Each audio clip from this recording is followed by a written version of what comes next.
Subscribe करें आदि अम्बेडकर विद्यार्थी फाउंडेशन के चैनल को और दबाएं इस बेल आइकन को समाज व संगठन से जुड़ी सभी प्रकार की खबरें पाने के लिए सबसे पहले। साथियों, मैं अमित नाग आदि अम्बेडकर विद्यार्थी फाउंडेशन से। और जैसा कि मैंने एक सीरीज़ शुरू करी है, ये जो कैलेंडर है, A for Ambedkar, B for Buddha, C for Chhatrapati Shahu ji Maharaj, D for Dinabhana ji और ई फॉर होता है एकलव्य। तो हम आज एकलव्य पे बात करेंगे। एकलव्य जी जो थे वो महाभारत का एक पात्र थे।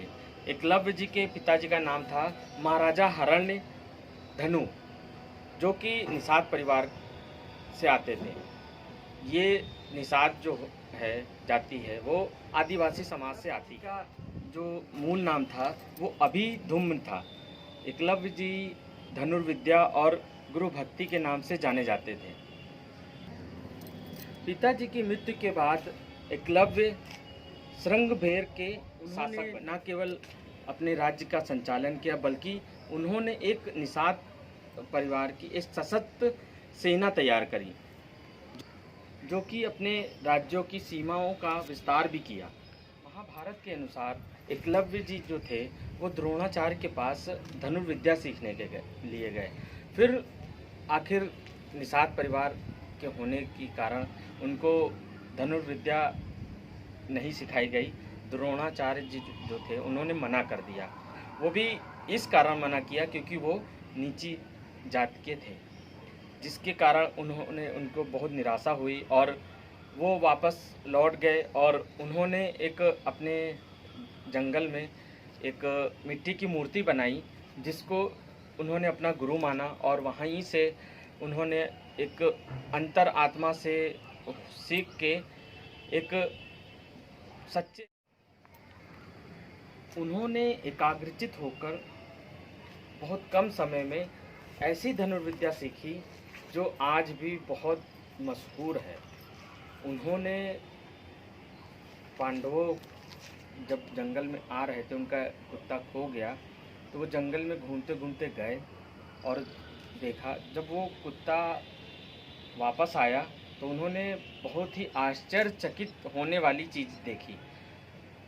जो कुत्ता था उसके मुंह में इस तरीके से बाण डाले गए थे एकलव्य जी द्वारा कि ना ही वो कुत्ते को कोई नुकसान हुआ और ना ही वो कुत्ते के मुंह से एक भी रक्त का बूंद गिरी और ना ही उसकी जान गई।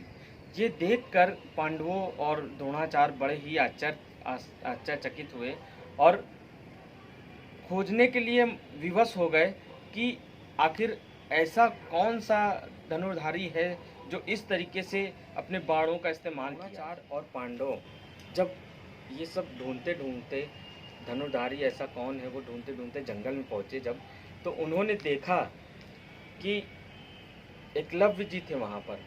और एकलव्य जी जहाँ पे धनुर्विद्या सीख रहे थे, वहीं पर एक मिट्टी की मूर्त बनी थी जो कि द्रोणाचार्य जी की थी। तो द्रोणाचार्य जी के ये शब्द थे कि ये क्या है।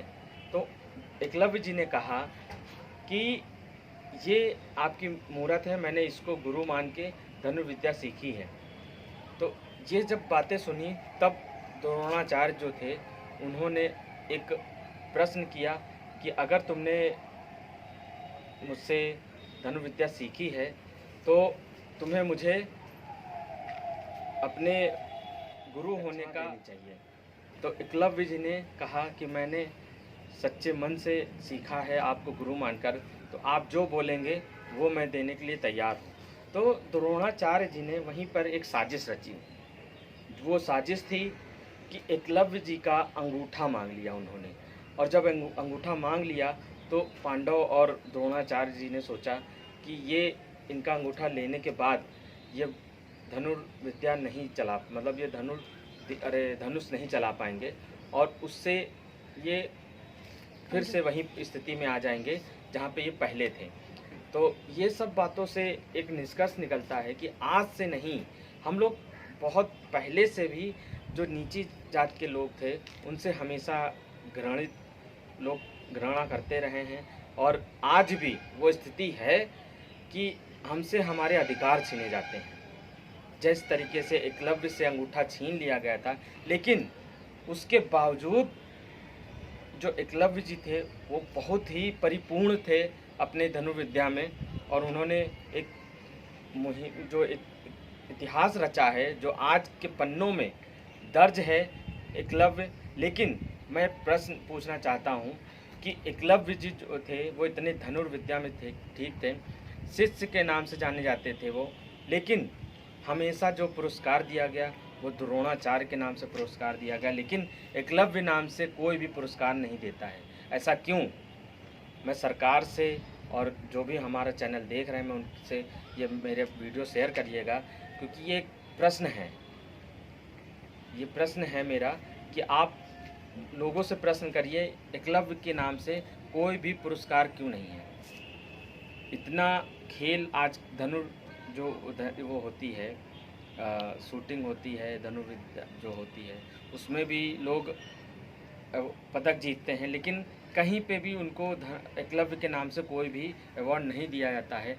तो ये होती है विडंबना हमारे भारत देश की, जो आज तक चली आ। जैसा कि देखा आप साथियों, मैं अभी बता रहा था ए फॉर एकलव्य के बारे में, तो इसी तरीके से मैं आगे भी अल्फ़ाबेट जो थे, जो बहुजन समाज के जो पहले अक्षर हैं, अक्षरमाला, वो मैं लेके आऊँगा और आपसे रूबरू हूँगा। तो इन्हीं सब बातों के साथ मैं अपनी बात को यहीं पे विराम देने वाला हूँ, लेकिन मैं उससे पहले कहना चाहूँगा कि जो हमारा अल्फ़ाबेट है आगे का एफ़ और होता है क्वेश्चन मार्क, लेकिन अगर एफ़ और के बारे में जानना है तो हमारा आगे का वीडियो ज़रूर देखिएगा। और मैं आप लोग से गुजारिश करता हूं, अगर मेरी जो भी कोई भी अगर मुझे सुझाव देना है कमेंट बॉक्स में ज़रूर दें, जिससे मैं अच्छे से अच्छा वीडियो बना सकूं। और इन्हीं सब बातों के साथ मैं अपनी बात को यहीं पे विराम दूंगा। जय भीम, जय समाज।